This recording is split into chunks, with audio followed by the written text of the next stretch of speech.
Atherly up in Orono. And Coach, let's talk about the opening of the New Balance soccer complex. I was up there.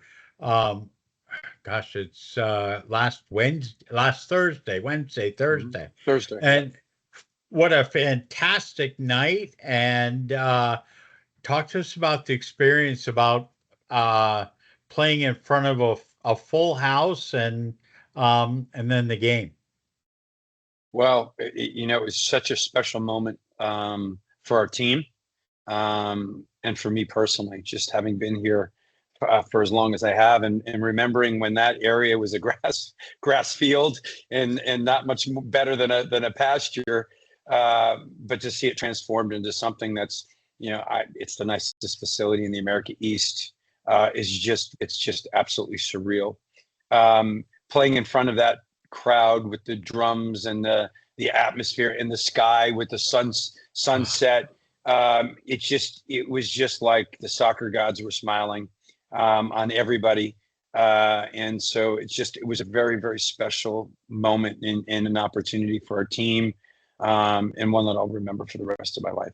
I thought it was amazing. Someone set off a blue cannon right before the start of and it was so amazing. I actually got a picture. I don't think my photo did it justice, but the blue powder smoke and the drums, of course, can't hear um on the photo. And I looked up at the moon, and it was almost like a full moon. I was like, oh, it's a soccer moon. I mean, Yeah. it really was amazing. And then, it's such a night of the first goal that was scored so early in the game, in the third minute. And unfortunately, it ended in a tie with Bryant.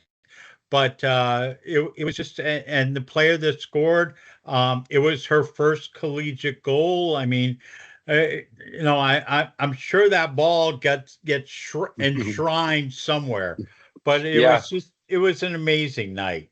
Yeah, and that goal was number 4 on ESPN Sports Center top 10 list. So really cool exposure for Hillary. Really cool exposure for our team and the night. It really captured the night. And Bryant's a great team. Probably a fair result on the night.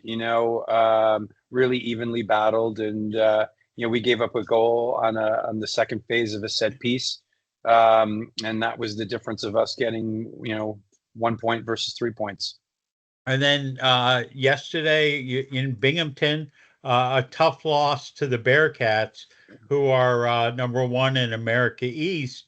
You were trailing 1-0 at half, and equalized I think it was the 80th minute, and then all of a sudden I turned around. I was watching it on ESPN Plus, Yeah. and they scored again.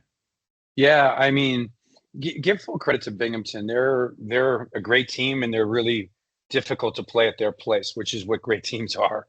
But I thought our team did a really good job, especially in the first half, of neutralizing the things that they like to do.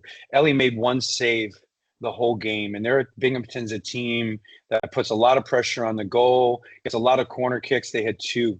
So we neutralized them by setting up in a mid-block for a couple of reasons. It was our second game in 3 days, long travel, hot. It was 80 degrees, Right. and our players really adapted to just really saying, "Hey, this is how we're going to defend differently." We're normally a very high pressing team on the top of the box, but our team really did well to adapt, and it really caused problems for Binghamton. They ended up getting, just kicking the ball, and for us, we just allowed us to really control play.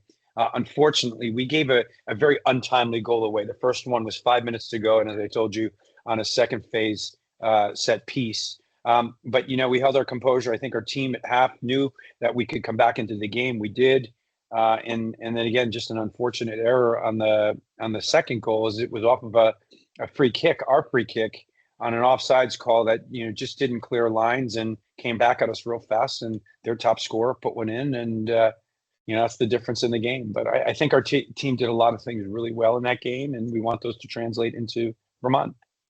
they were talking, the announcers, who I thought did a pretty good job on ESPN Plus, were saying that their goalkeeper I think had only um, four saves in the first so many games, and she had doubled that amount because of the pressure that you had placed upon the Binghamton's goal. I mean, you let in shots and Yeah, shots on goal. yeah, and so part of our the way we set up defensively was to really hopefully have that translate into counterattacks. And we got some really dangerous looks at their goal. But for us, it's the final piece that's missing. We have Yeah. to be able to convert. And it's a combination in certain moments of being more patient and in others just being more deliberate and saying, look, we've got to get our attempts off faster and quicker. Yeah. So Vermont comes to Maine this Sunday. The game is at noon. The weather, I looked at the forecast. I mean, it's a holiday weekend. It'd be great to have those stands packed again. I mean, the weather looks gorgeous for this coming Sunday, and again a noon start. Yeah, I think, and Vermont they're second in the league right now, and they're also unbeaten.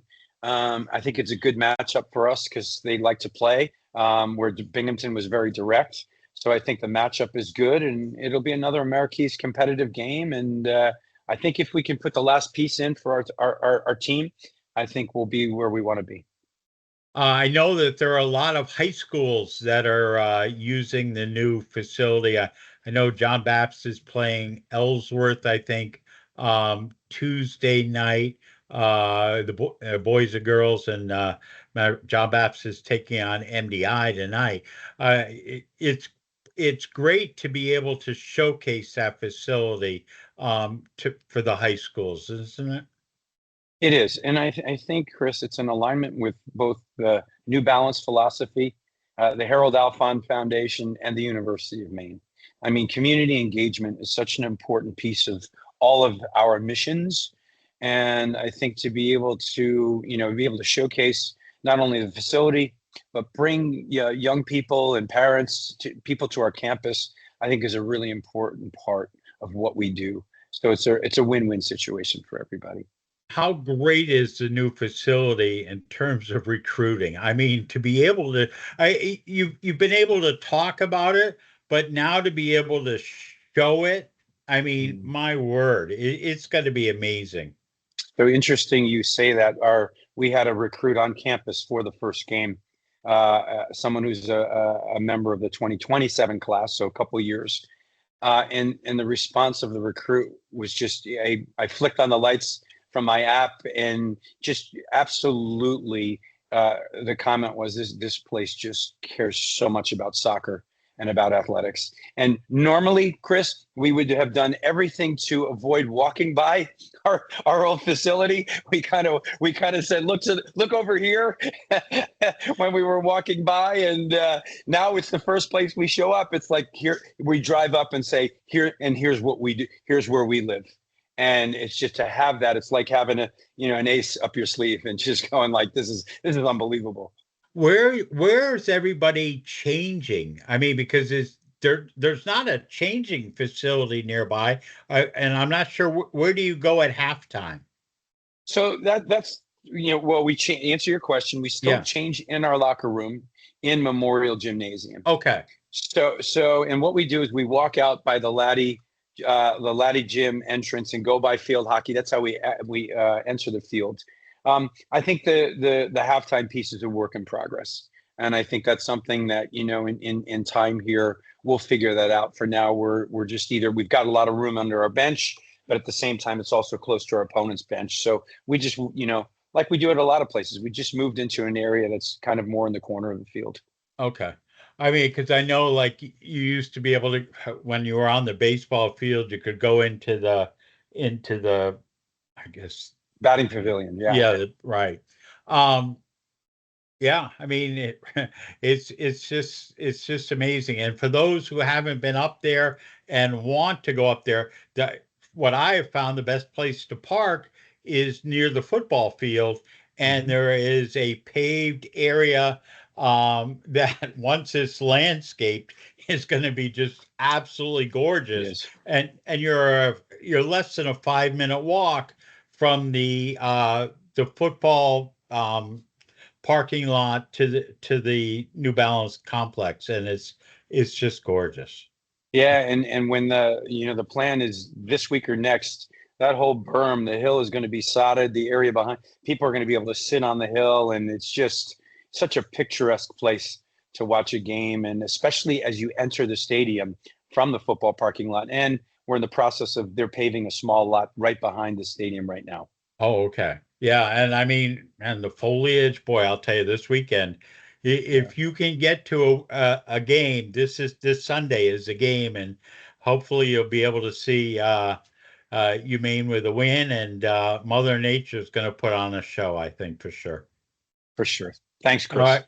Coach, thank you so much for taking the time today. I appreciate it, and we look forward to talking with you next week. Sounds good.